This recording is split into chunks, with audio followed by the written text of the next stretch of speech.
Me, like I'm so opinionated. Thank you. Where is there a napkin or? Oh, you thought I was being I thought you had hospitable? like a napkin hidden under. No, I was touching George. I have something to say, so I'm gonna say something. This Bloody Mary is awesome. It's nice and strong. Thanks, the lost parrot. Yes. You don't get one because you are on sober hour. You know, Julia, I will say this. I think it's so funny you talk to your doll because I talk to my dogs, and I have the sneaking suspicion we're actually just recreating childhood trauma. Like you're talking to your doll the way your mom talked to you. Oh my God! Yes, this is so true. Yeah, I scream at my dogs. Thank God they're animals because they sense my body language and they know it's not aggressive. Yeah, I'm like you're calling me a whore, you little bitch. Blah blah blah. I talk to my dogs all the time. They're always insulting me. They're like, well, I don't see you working, girl. Do you think everybody talks to inanimate objects or personifies? I hope so. I know. We have to replay our childhood trauma somewhere. In some way. I take it out on my plants and I take it out on my dogs. I never touch. Trust me, if you see my dogs, they're sassy little mutts. Oh, I'm sure. I would never. They cry. Like yesterday, I was walking and a German Shepherd lunged at my dog and he cried. And I beat the fucking shit out of that German Shepherd. I screamed at that. I was like, "Don't you fucking let your German Shepherd bite!" I was like, I kicked the fucking dog in the head, and she was like shocked. And I was like, "You can't control your dog." And I told her, "I'm not mad at you, but my dog is crying. I'm walking on the street. I could sue you for that." Right. Okay. You cannot control your dog. That's a problem. Right. And I looked at that German Shepherd. I was like, "No, ma'am." I didn't care. I was like, if that German Shepherd bites me, I will sue the fucking shit. Oh my God. So my dog started crying. I let go of my leash so my dog could run away, and I kicked that fucking German Shepherd in the head. I was like, "Back off, you little hoe!" Bam. Because no one makes my little babies. They're very manipulative. Julia, my sister says they have a fake like cry bark. They probably do to get my attention because they're whenever like. I'm like, what happened? Who did this to you? If you ever need a dog sitter, they'll run you over. I'm gonna come over. Your house is gonna be a mess. I'll be in the corner crying. You know what? Maybe they were being mean to me. They were saying things about my child. Actually, I think you'll be good. Actually, I will keep you in mind, Julia, because if you could come by, you only live 10 minutes away. Yeah. So if you could stop by and walk them, so I can visit my family. Yes, if you're out of town. That would be great. Yes. Water your plants. Don't water the plants. You'll just. What if I overwatered them? Yeah. I'm not a housekeeper. Like I'm not a woman's woman. I don't do plants. Oh, I don't cook. No. Are you a woman's woman? I'm very good at plants. First of all, I hate that because gay men, we always get asked like, "Who's the woman?" I'll tell you this. I have a theory about this. Okay. In a strict, women by society are forced to do things that need to make a relationship move forward. So like somebody has to cook. Yeah. Somebody has to take care of the kids. Yeah. Somebody has to talk about feelings. That's in a straight woman. Because society makes you do it. I pray that there's straight couples that are more advanced. They look into it. They're like, which one of us actually is better with kids? I think there's a lot more like that. Hopefully. Sorry, let me just make sure. Okay. I do hate emergency surprises. Ugh, never mind. If you ever need a strong arm, if you ever need somebody off. All right. Really, what would you do to them? Well, I would go over there and if you wanted me to be a bounty hunter and catch somebody, I wouldn't do it, but I would take your money and I would pretend like I did do it. Okay. So. But I know they'd be alive. Well, I would say God must have resurrected them, or maybe I killed the wrong person. I mean, we never said that if I kill the wrong person that I can't keep the money. Okay, the hypothetical. Sure, I like your jokes. They just sort of Oh it's like you haven't thought about it. If I was going to tell you I was going to be your bounty hunter, I'd tell you how to bury them. I'd tell you how they disappear. I'd make their life miserable, how to torture them. I'd have a plan for you. I wouldn't just be like... I dismiss things too easily.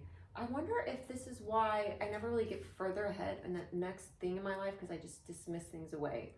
Maybe you secretly don't care about whatever plan you have. I think that's what it is. That's like this show. Do you think I planned this show? I knew we were going to put up video cameras and we were going to talk and we were going to drink Bloody Marys. And I knew Annabelle would be here. And whatever else came from that would come from it. You're a lucky girl, because I'm so lucky. I came with a plan. I didn't come with a plan, but I knew I could fill up your time slot with all the stupid stuff I have to say. Yeah. I will tell you, sweetie, if you bring one of our other friendlies. Yeah. It wouldn't. Cricket wicket. I'm sorry. I know. Audience. I have to say that I try to do the show with people that, because I'm like, oh, I know them, but we have no connection, and I was trying to like get the conversation going. We don't have any connection. Well, no, but we over Zoom, and I feel like, I don't know, I feel like. I will tell you this. What? Get any one of your stand-up friends, just plop them down. They'll do like their little set in front of the phone. They wouldn't be interesting to converse with, though. There's a difference between people being able to do stand-up comedy. Did you always want to do acting? No. How did you get into it?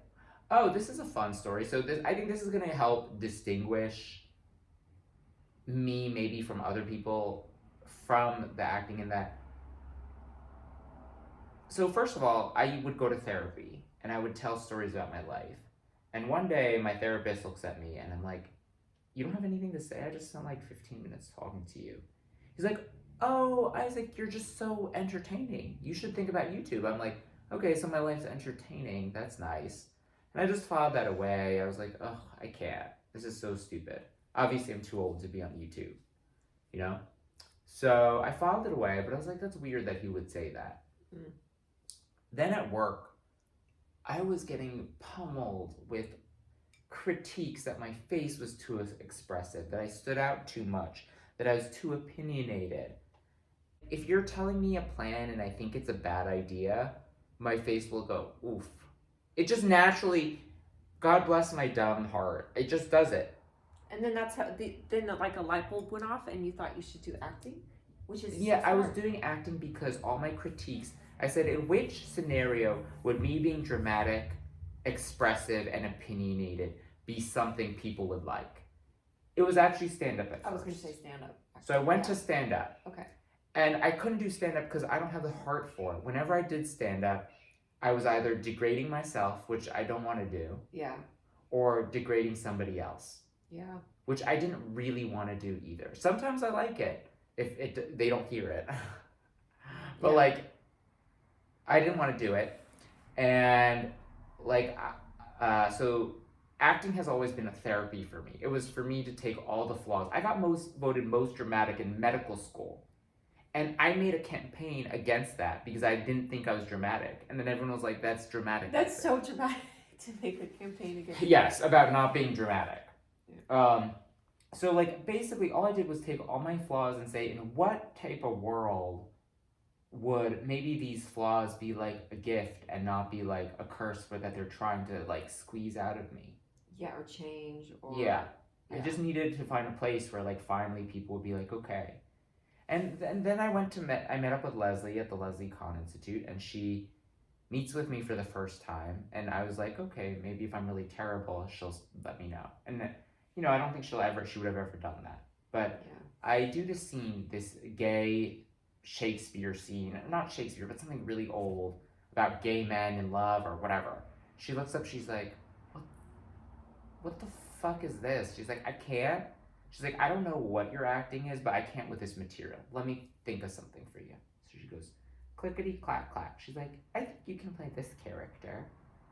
And the scene says, I think his name is James or whatever. James is a gay man in his 30s who, in certain lights, is as cute as he thinks he is, and in other lights, Ichabod Crane. James is so smart, people think he'll never be happy. In the scene, he's trying to destroy his straight girlfriend's wedding so that he can keep her to himself, but he doesn't want her to know. She's like, you can do this, sweetie. But she read me like a book. Yes, exactly. Yes. So she hands it to me, and I'm like, okay. And then I'm like, I'm ready. And she's like, what do you mean? You don't have to do couch time or something? I'm like, it's fine, I think. She's like, okay. Because she thought I was disaster. And then I read it with her, and she's like, okay. She's like, your listening is terrible, but you have an ear. She's like, it's something.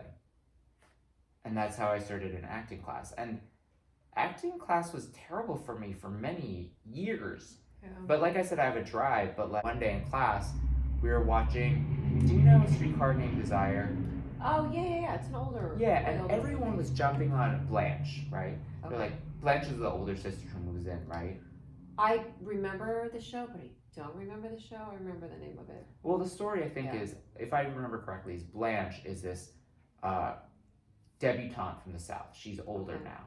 She fell on hard times, had to do some escort work she doesn't want to talk about, and is now moving into this other neighborhood with her working class sister and the blue collar husband that she Okay. thinks she pretends she's better than, and they hate her because she spends her life.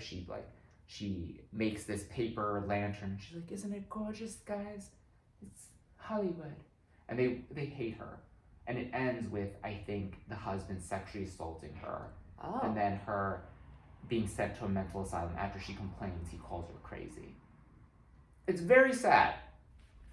And we were doing this scene, and everyone in acting class was, why is Blanche so fucking annoying? Why is she so like,